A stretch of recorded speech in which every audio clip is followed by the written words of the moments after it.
Great, so welcome everyone. Welcome to Chicago Beyond, this exciting day. I'm Liz Dozier, and I am the founder and the CEO of Chicago Beyond. It is an absolute honor and a pleasure to welcome Governor Pritzker, Lieutenant Governor Stratton, and all of our distinguished guests into our space today for this important moment for women and families here in Illinois. Chicago Beyond, as some of you may know, has a vested interest in birth justice. We are a national philanthropic organization that addresses systemic inequity by truly backing solutions led by those who are closest to the issues. Since our inception in 2016, with the generous support of Mark and Kimber Walter, we have dedicated over $65 million to individuals and to organizations who are truly in the fight closest to these issues. So one of our incredible leaders that we have had the pleasure and the honor of partnering with is Janine Logan. And we invested in Janine to give her space, to give her time, and to give resources to actualize her dream of opening Chicago's Southside Birth Center. And the center, as many of you know, will provide vital options to more women and to more families in our city.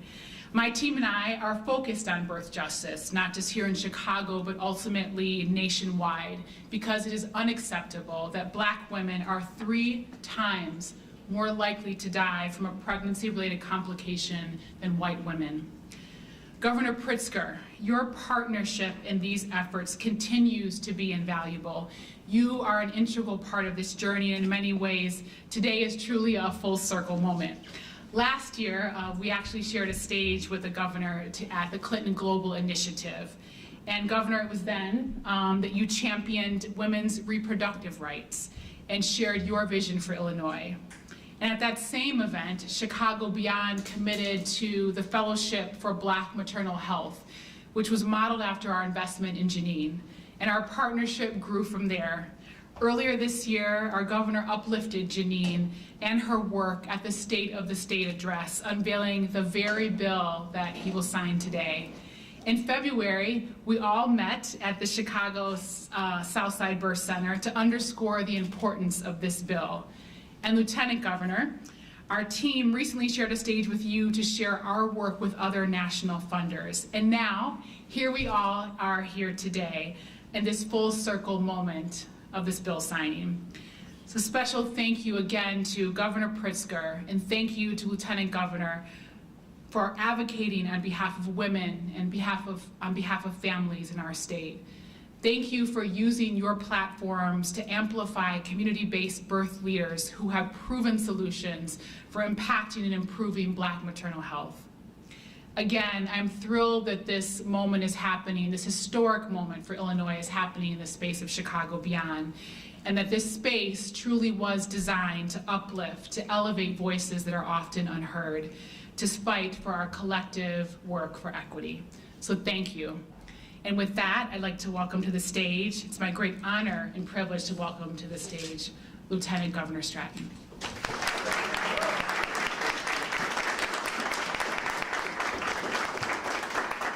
Good morning, everyone. Good morning. I am Lieutenant Governor Juliana Stratton, she, her pronouns. First of all, thank you to my friend, Liz Dozier, for your kind words and your leadership, and thank you to Chicago Beyond for hosting us. Do you all feel that? It's the page turning on a new chapter in maternal health care. Before I dive in, I want to pause and shine this spotlight on the community leaders who set the Birth Equity Initiative into motion. In 2022, Janine Logan and a group of Black midwives and doulas, some of whom are in this room, joined my office for a monthly community engagement that we call Tea with the LG. It was good. We actually had tea. But they brought with them candor, concern for their people, optimism, and meaningful ideas for change. And it is because of them that our conversation transcended into legislative action, reminding us all that those closest to the problem are also closest to the solution.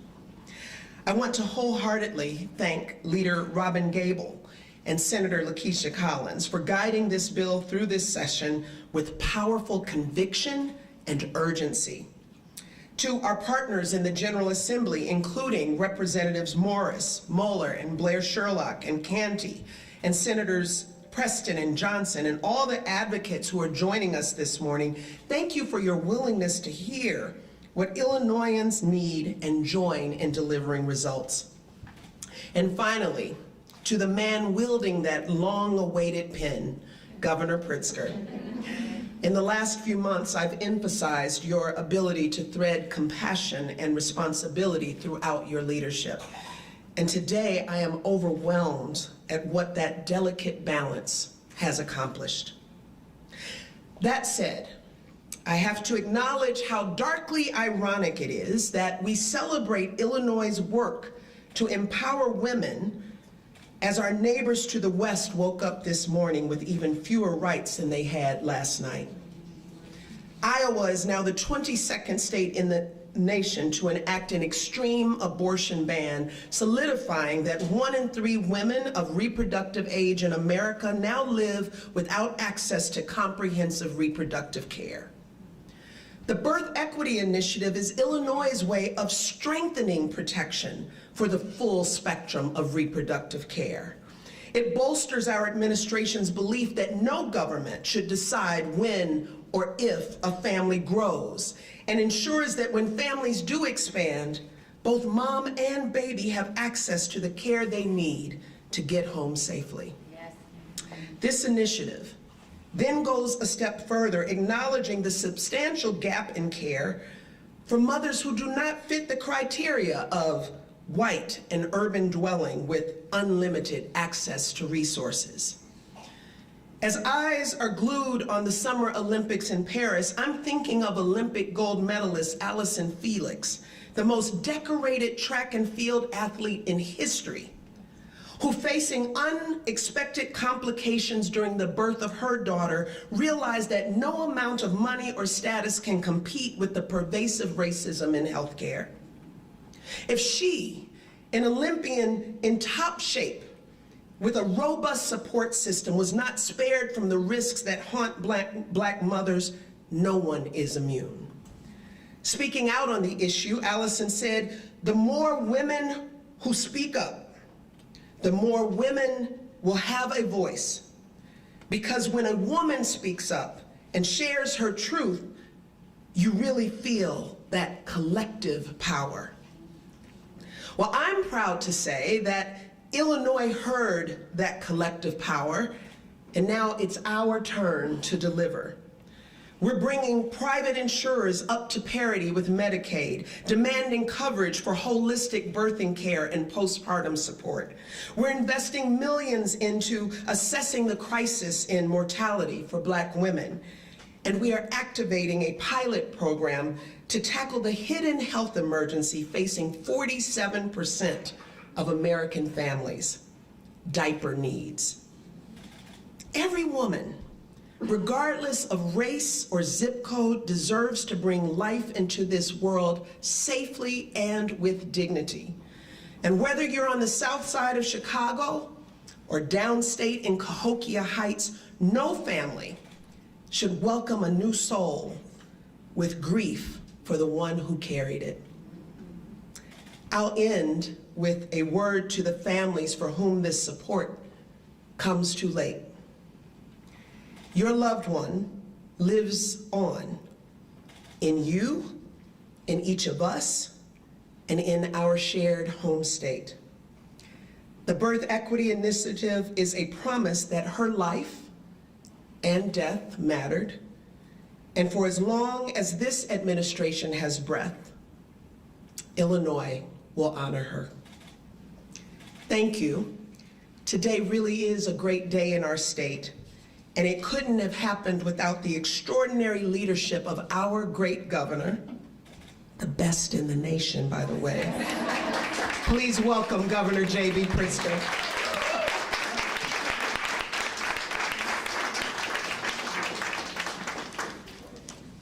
Well, good morning. Good morning. Thank you all for joining us for this truly significant step forward for maternal health. I want to start by recognizing the truly tireless work of a true champion for women and families, and that's the best lieutenant governor in the nation, Juliana Stratton. Juliana put in countless hours of work to make this birth equity initiative a reality, listening to our communities in need, crafting language with experts and stakeholders, and negotiating to get it across the finish line. I am exceptionally proud and immensely grateful to have her as my partner in governance. Thank you, Juliana. This law never could have found the light of day but for the vital role of the Illinois House and Senate, especially the chief sponsors, Leader Robin Gable and Senator Lisha Collins. Yeah. The General Assembly has been our partner in progress for years, and I want to express my deep gratitude to them on this occasion, and also to their leaders, House Speaker Chris Welch and Senate President Don Harmon. Yeah. In Illinois, we have some of the most dedicated and caring community and healthcare advocates who made this their mission in the 2024 spring session. Liz Dozier, we just heard from our host, and of course, right here at Chicago Beyond, does work that almost no one else does. And we're so grateful for the work that she does to support organizations across the city and beyond. Sarah Garza-Resnick of Personal PAC, and Kelly Hubbard of EverThrive Illinois, and so many others. I just want to say that, as you know, in the General Assembly, we have champions in the House and the Senate, in the governor's office, but often the reason there is excitement and movement on these issues is because people who are doing this work on the ground are making it happen. And so I want to just say to the advocates, thank you for everything that you do to advance this cause. From start to finish, the birth workers who are here with us, including Dr. Janine Valerie Logan, brought their experiences and passion to help shape this initiative from the very beginning, and they are on the front lines ensuring its success. We have work to do. There's no doubt. There is a lot of work ahead, but it is because of them that we will be able to deliver on the promise of this legislation. Finally, I am blessed to work every day with compassionate and visionary people in the office of the governor. Emily Miller came into my office one day last year, and she said, "Governor, we can't wait any longer to solve the problem of women being denied equitable access to health care when they're pregnant and being put in danger by the inequities of the healthcare system." Now, you know, when someone who works for you and that you care about comes in to tell you that, you need to act. So then she went to work with Juliana and proposed how we would do it, what it would cost, and who we would work with to get it done. And she was all in, and so was I. And that's why I want to say a special thank you to Emily Miller for her exceptional work in getting us across the finish line. Reproductive freedom and maternal health go hand in hand, and every time we make an advancement in the cause, I thank my mother for instilling in me the drive to protect those rights. For too long, we have failed to live up to the promise of equal health care for Black and brown mothers in this state. For example, as you well know, Black women are 3 times more likely than white women to die from medical complications during pregnancy and childbirth. That is appalling, and it's unacceptable, and we're not going to let that happen anymore in the state of Illinois. It isn't right that some women are forced to weigh their own mortality or their future health against bringing life into this world. All mothers must have the full spectrum of maternal health care available to them. With the enactment of this new law today, we bring ourselves closer to a state where every mother, no matter her race, economic status, or zip code, is afforded the right to a safe and healthy pregnancy. This initiative is part of the most robust birth equity effort in the entire nation. It is a package of reforms and investments that will assist pregnant women and families at every step in the process. It'll improve long-term health outcomes and make pregnancy-related care more culturally responsive. Again, there's more work to do, but this is an enormously important first and big step. Our Birth Equity Initiative creates funding opportunities for birth centers in underserved areas. It expands home visiting programs. It creates a pilot program, as you heard, providing free diapers for new mothers most in need. And it cuts red tape to help make doulas and midwives more accessible to more people. This is the kind of absolutely vital pregnancy care that makes a transformational difference to new and expecting mothers' health outcomes. Since day one of my administration, I have committed myself to the same goal, to make this the best state in the nation to raise a family. And I'm incredibly proud to be with all of you today as we take an enormous step closer to making that vision a reality for all families in Illinois. And with that, I want to hand this podium over to another tireless advocate for Illinois children and families, and someone without whom we could not have made this progress and in so many other areas moved the ball forward on protecting women and children in this state, Senator Lisha Collins.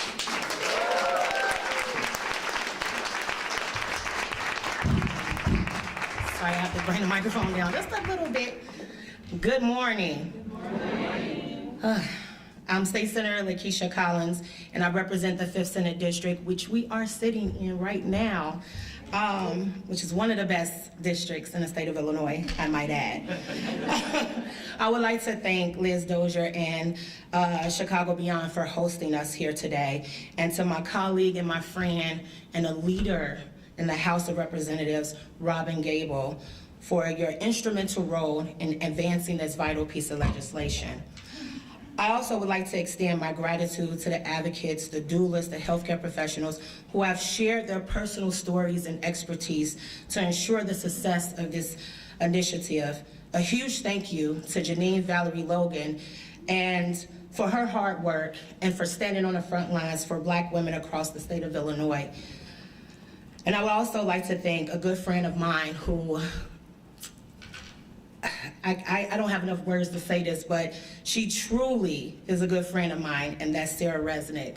Thank you for all of your support. I applaud our governor for his steadfast commitment to uplifting women overall and supporting equity in Black maternal health, and for standing with all women in the face of opposition. We have a governor who talks the talk and walks the walk, and I admire his fearless leadership and being unapologetic for putting women and families first. Furthermore, I would like to thank our beloved Lieutenant Governor Juliana Stratton for her fierce leadership and unwavering support. Throughout this process, she has stood on her commitment to getting this across the finish line, and I know how hard she worked to make this a reality, and even telling her own personal story, which I relate to so deeply. We have a Lieutenant Governor who would check on you and encourage you. She checks on you about your self-care. And through this process, I'm gonna be a little bit vulnerable here. It was hard for me. I'm new to the Senate, but this bill was definitely a challenge. Not a challenge like you think. It was a challenge because, one, I know that there are women who look like me and women all over this state who are faced with these barriers. And I knew how important it was to get it done. And it's a mental wear and tear sometimes when you're fighting for what's right. But to have my Lieutenant Governor call me and just say, hey, how are you? Are you okay? Did you take some self-care today? I wanna know how you're doing. We're gonna get it done, but take care of yourself. So I thank you for that, Lieutenant Governor. This collaboration within our administration is truly commendable, and I would also like to thank our administration's remarkable team for their tireless efforts to ensure we got this right and we got it done. Thank you, Emily. Thank you to all the staff. to all the LAs for all of your hard work. And I also want to give my appreciation to our House and Senate leadership and to my colleagues on both sides of the chamber for their support of this legislation, because it truly takes all of us in both chambers to make this a reality. I would also like to thank our staff in both chambers as well for the important work that they do. As a Black woman and a mother of 3 young Black boys, this legislation was personal to me. The increasing rates of infant and maternal mortality, particularly among Black women, it demanded urgency. African American women are 3 to 4 times as likely to die from pregnancy-related complications, and what's even more horrifying is that 80% of those cases are preventable.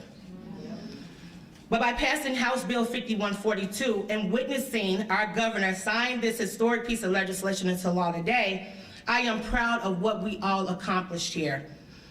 We lost an alarming number of Black women who were simply trying to seek the health they needed and deserved, but unfortunately was too late in receiving proper care.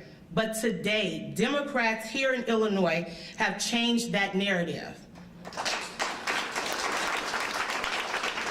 Together, we have broken yet another barrier, rewriting the wrongs of history and ensuring that this cycle of systemic racism and oppression ends, restoring confidence in Black maternal health so that women can feel seen, feel heard, feel safe, and feel comfortable that when they go to their healthcare professional with concerns, that they're not brushed off, but they're listened to, and that cost is no longer a barrier, and now they have options to birth their babies at homes or at a center, which is deeply rooted in our history. This legislation will provide life-saving health care for women and their babies, regardless of their income, background, or race. It will require that providers cover services such as midwives, doulas, postpartum care, certified lactation consultants, breast pumps, equipment, and so much more. And I've said this before, but from Chicago to rural Southern Illinois, women across every community, every zip code, they face unexpected complications during pregnancy. And without the coverage of insurance, are faced with life-threatening complications that are preventable. But no one, and I mean no one, should have to pick and choose their health, the health of their babies, for basic necessities. They should be able to do both. This law is not just about health care. It's about justice. It's about equality. It's about the right of every mother and child to have access to the safest and the most effective care. And ultimately, what we have done here in Illinois is we are reducing the mortality rates and ensuring a healthier future for all Illinois families. I'm grateful to have a governor and a lieutenant governor, along with my colleagues who get it, who continue to show up for our families across our state. And when we're attacked for simply trying to do what's right, we continue to push forward, because we understand that lives are on the line, and like so many other important pieces of legislation, this will save lives and increase healthy outcomes. Thank you, Governor and Lieutenant Governor, and to my chief co-sponsor, Leader Gable, and all who stood on the front lines with us to make this a reality. And next, I would like to bring up my friend, one of my leaders when I was in the House, but she is truly a leader. She's been doing this work for a very long time, and she does it from the heart and from her experience and from her lived experience. And so I want to introduce to you Leader Robin Gable. Thank you.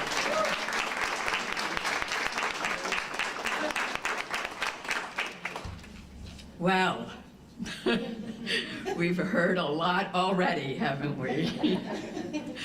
I was going to do my thank yous at the end, so I think I'll keep with that. But there are so many thank yous to give. I do want to just thank Governor Pritzker for this transformative policy for birth equity in Illinois. It was really my honor to sponsor this legislation in the House. As a lawmaker and former executive director of EverThrive, a policy and advocacy organization for maternal and child health, I have spent my career working on behalf of newborns and mothers.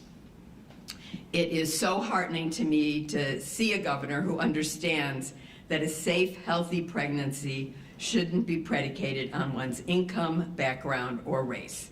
It is a fundamental right.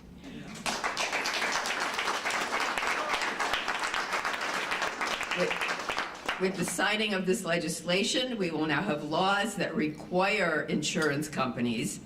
Illinois has been the Wild West of insurance companies. They have pretty much done whatever they wanted. And in this administration, that is not going to be true any longer. They're going to be required, and Medicaid is going to pay for the most effective ways to improve maternal health and infant health. Doulas, midwives, and lactation consultants.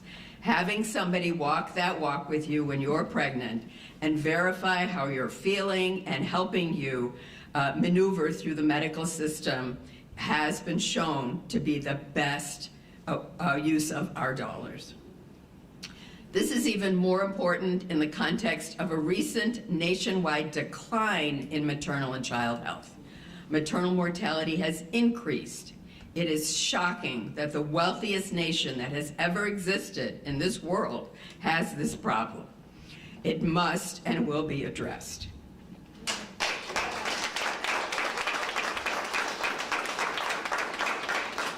So along with the diaper pilot program, which you've heard about, a bill that I carried for a number of years unsuccessfully, so I'm glad that we finally have that done, and a child tax credit, which will actually put dollars into the pockets of working families with children. This legislation truly is transformative and will improve the lives of so many women and so many families. So I would like to thank everyone that's already been thanked, but I'll do it again. First, Governor Pritzker for his forward-thinking policies and his whole policy team led by Emily Miller. Thank you, Emily. I also want to thank advocates like Janine Logan, who has been working so hard on this issue.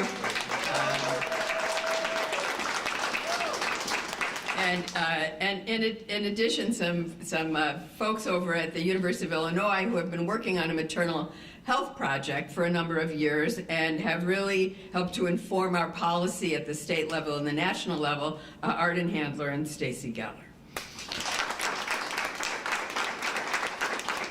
So I truly want to thank our Lieutenant Governor, who is amazing, just amazing. And such a support to all of us. She sat there in committee with me. I think you were on the floor when I did the bill as well. First of all, to share her story, which is so compelling. And second, just to be there to support all of us. It's so much appreciated. And I also want to thank my colleague, Senator Collins, who so deftly guided this legislation through the Senate and so proudly tells her own lived experience as well. Thank you, Senator Collins. So now, as we say after we pass these important bills, on to implementation, right?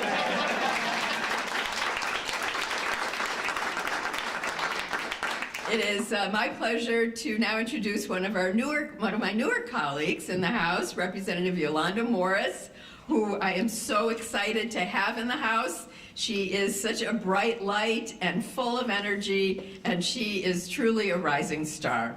Come on.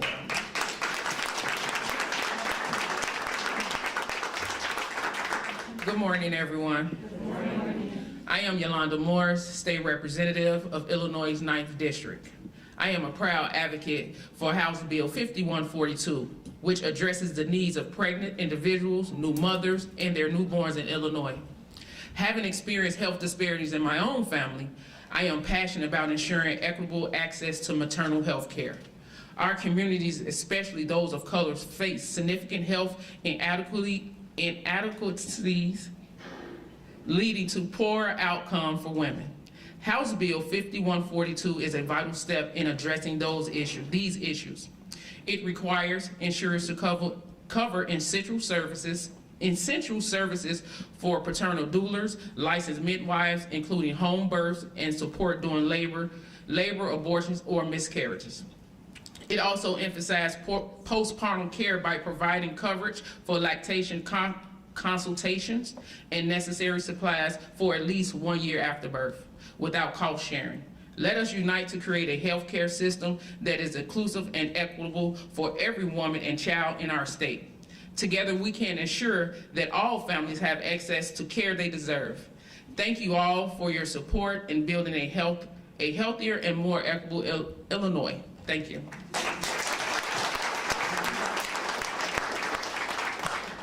And with that, Valerie. I'm sorry. Sorry. And I would like to introduce Janine. Sorry, I had a blur moment.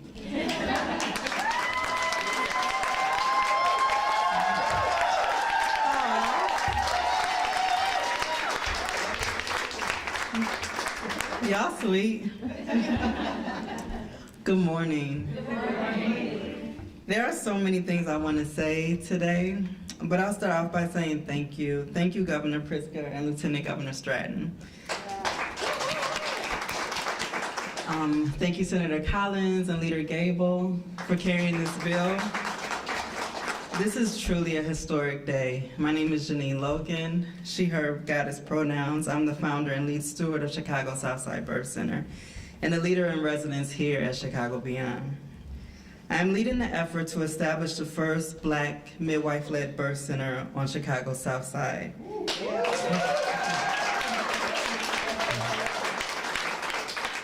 And ultimately change how people choose and receive reproductive health care in their own community. Although we still have quite a ways to go before we open our doors, HB 5142 will give families greater access to midwives, to doulas, and mental health services and resources they need to change systems. Be it in government, philanthropy, community birth, a huge part of our work to change systems is to gather, share experiences, deep listening, and trusting of each other to make this change happen. The culmination of this work is exactly what we did and exactly what you're seeing today. Thank you to all of the community partners in this room, being strong advocates for your partners, your clients, your families. You all made this happen, so thank you. And thank you again, Lieutenant Governor Stratton, for hearing us. You listened and you heard us, and HB 5142 is just the beginning we need to write the course of birth equity across our state, and together, I know we can't be stopped. I woke up today thinking about a lot, but my daughters were one of them. This bill, along with ongoing support for expansive reproductive health policies in Illinois, gives me the hope that in their lifetime, my daughters and their peers can experience birth equity and the legacy of community birth that we all are working so hard towards in this state and across the nation. I also envision them not only being safe in their pregnancy and postpartum, but also their whole lives. It saddens me to think about Sonia Massey and all the other families that are grieving now for senseless killings and preventable childbirth trauma. I will turn it back to our Governor Pritzker for the signing of HB 142, and thank you.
take a few questions from members of the media.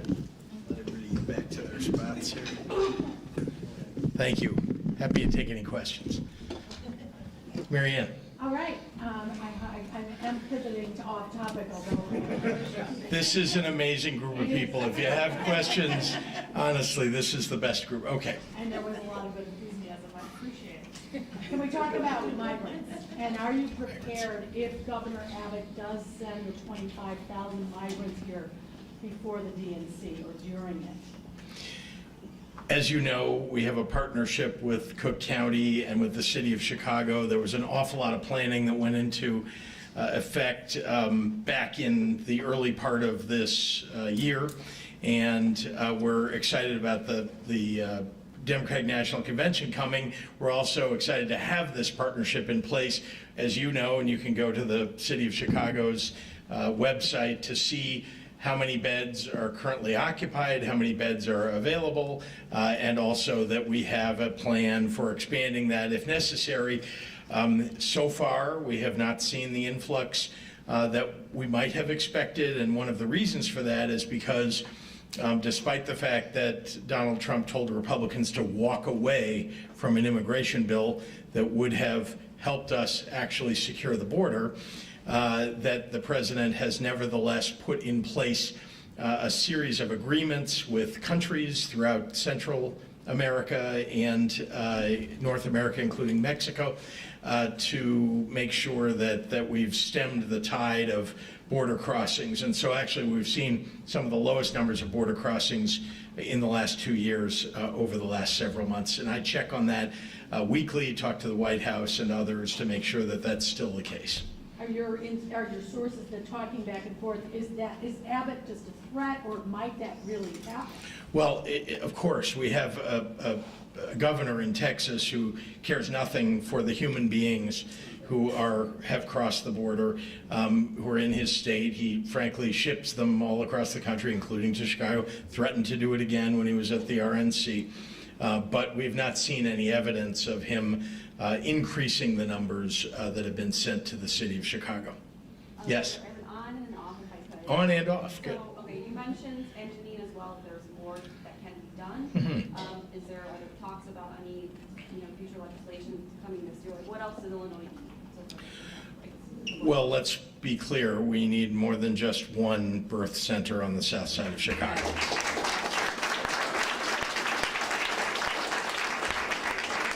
Meanwhile, let's actually effectuate what we've got on the plate and make sure that Janine is able to get her work done.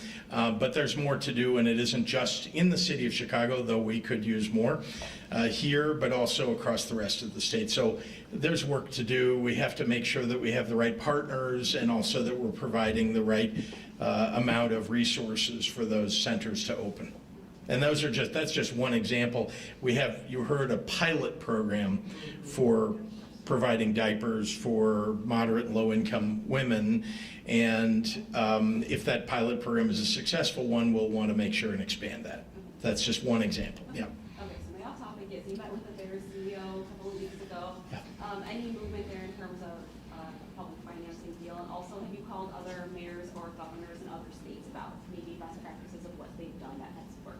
Well, I've done a lot of research on this topic, but let me be clear.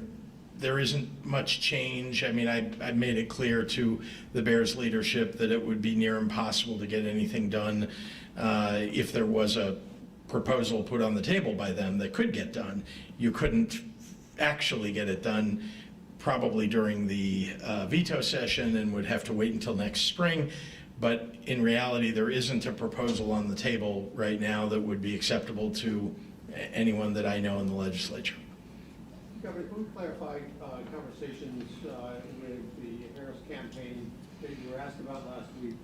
First of all, were you asked to, and did you submit vetting materials? And as a follow-up. This may be the 73rd time that you and your colleagues have asked this question. I'm not going to talk about those conversations, but I've had many conversations and continue to, as I have for weeks and weeks and weeks when Joe Biden was going to be our nominee and now with Kamala Harris as our likely nominee. I talk to the campaign regularly because I want to do everything I can to make sure that Kamala Harris wins and that Donald Trump does not.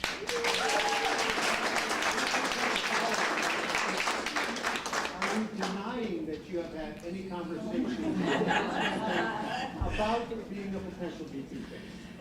All I'm saying is that I'm going to work my heart out for this ticket. Would you tell us if you had not been asked?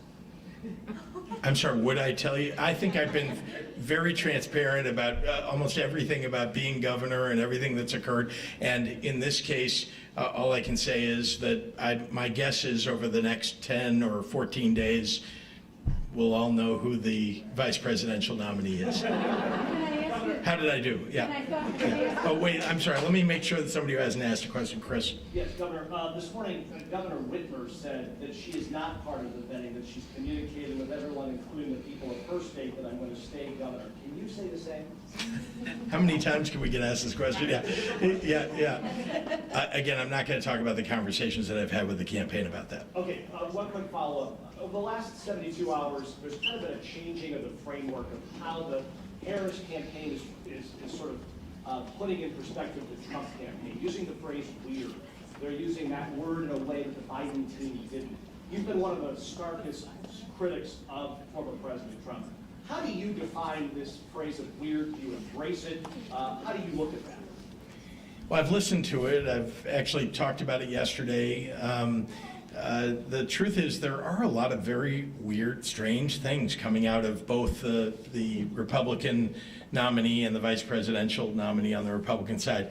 I mean, there's this consistent kind of talk about Donald Trump's fear of sharks. I'm not sure why that's relevant to becoming president of the United States. There's the talk about couches and dolphins on the vice presidential candidate's case. And it's just, I don't understand. We should be talking about the issues that are important to working families across the United States. That's what Kamala Harris is talking about. That's what all of us ought to be focused on.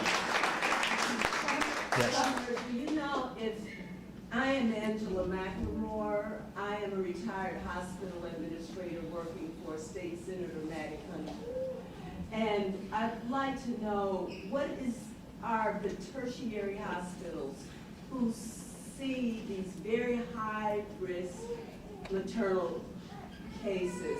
Will there be a bill or more monies given to them to render services to these types of cases? So, as you know, critical access hospitals, safety net hospitals, those I think are the ones that you're referring to, are a real, and those that aren't covered by that are the focus of a lot of work that we need to do about providing midwifery services as well as doulas, and making sure that we're addressing the broad issue of maternal health. It's not been done adequately, even in some of the best hospitals, when we talk about women of color in particular. And so that's why we've got to change the way the system operates. One of the things that we've done is expanded Medicaid to pay for particularly culturally sensitive doulas, culturally sensitive provision of services for women of color. And so there's a lot of work to do. That's why I said that earlier, and I think you heard it consistently. We're not finished. This is an awfully good beginning to something that's important for us to accomplish. Last question. Governor, can I Yes. ask you about the CPS bailout? Have you noticed the CTU president's remarks claiming that you are denying funding for Black, brown, or working class and immigrant children, and she's somewhat she's outright lobbying against you as a possible VP pick? Look, I think that they're in the middle of a negotiation, and so I think they're going to say things that they think are going to, will advance their cause. I think I've been clear. I want to fully fund education, public education in the state of Illinois. I have worked hard during my term in office to do that. Billions of dollars more have gone into education, public education for our state. I want to do even more. We're taking every resource that's available to us for education and putting it there. So I know that there are people who would like more. I'm one of them. And so let's go do that, but that is not something that can happen immediately during their negotiation. It is something that I think we should be working on every single year, and I've done that. Again, almost $500 million more has gone into public education every single year since I took office, and I you know, again, I will do everything I can to meet the needs of our students and make sure that we're paying our teachers properly. But you know, criticism at this moment isn't helpful. I think, you know, they came to Springfield, they talked to the legislature. We, in fact, did provide a significant amount more money for public schools, and we'll continue to do it every year I'm in office. All right, thanks everybody. Yeah, thank you.